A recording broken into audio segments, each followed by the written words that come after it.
If you've already tried moving bedtime earlier, simplifying the routine, or cutting out screens, and your child is still wired, still escalating, still fighting sleep, you're not missing a step. You're missing a different kind of information entirely. I'm Diane Lusney, and I work with moms of kids on the autism spectrum, age 4 to 12, who also have sleep issues. And what you may not realize is that the wind down your autistic child needs is not the same as is usually taught, because it's not about the bedtime routine. It's an issue that starts earlier in the evening. Point 1.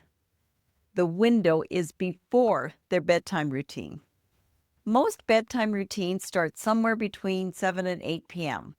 Bath, pajamas, teeth, book, lights out. That kind of routine makes sense for a child whose body is already starting to wind down by early evening. But that's not what's happening with your child. Your child's nervous system runs at a higher level than most kids. It starts higher and it stays high longer. So when your child's bedtime routine begins, your child isn't calm. They aren't ready to start slowing down. They could still be running at full speed. They're not starting from a settled place. They're starting from a wired feeling. And a bedtime routine that works for a winding down child is very different when the child in front of you hasn't started winding down yet. Think of it like a pot of water on a stove. The ordinary nervous system might be sitting at a gentle simmer by 7 p.m. and ready to cool down for the evening. Your child's nervous system is still at a rolling boil. You can put the lid on it so it looks like the other pot, but they aren't the same. It's still boiling underneath and will need extra time to cool. That extra settling time doesn't happen during the bedtime routine. The water in the boiling pot can't cool down that quickly on its own. The shift is this. The wind down window needs to begin before your child looks like they need it. Not when the escalation starts, not when you can see that they're getting activated. Earlier than that, when things look fine. Because by the time you see the boil, you've already missed the window. I have some tips of what you can do to engage your child's nervous system and help it to settle in my free T-Zone system for relaxation and sleep in the link below. Point 2, the right kind of input. So you move the energy window earlier. But what exactly do you do earlier?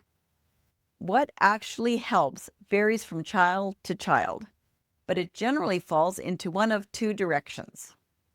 The first is reducing the input. Quieter environment, lower lights, slower pace, fewer demands, and slowing your pace and calming your presence. For some children, simply removing all the noise and the stimulation is enough to let their nervous system begin to settle on its own. The second is replacing input with something the nervous system finds regulating or calming. That's often something rhythmic, predictable, or physical, something that involves the muscles and joints. A slow walk, carrying something weighted, giving or receiving bear hugs. These aren't random calm down strategies. They give the nervous system the input it needs to feel safe and grounded. The question worth asking is, does my child settle better when things get quieter or when they do something physical? And that could include rhythmic movement. Or do they need both? Because the answer shapes what you'll do before starting your bedtime routine. What do you think would help your child to settle before their bedtime routine? When you think about the 30 minutes before your child's bedtime routine starts, what does that window usually look like in your house? Is there something you could do that would improve your child's ability to settle before the bedtime routine begins? Point 3, Your nervous system is part of this. Here's something that we intuitively know but don't think about. Your child's nervous system doesn't regulate in isolation. It co-regulates, meaning it takes its cues from the nervous system of the person closest to them. That's probably you, which means your state prior to beginning the bedtime routine matters. It sets the stage for what will happen next. This is not a criticism of you. It's reminding you of and explaining biology.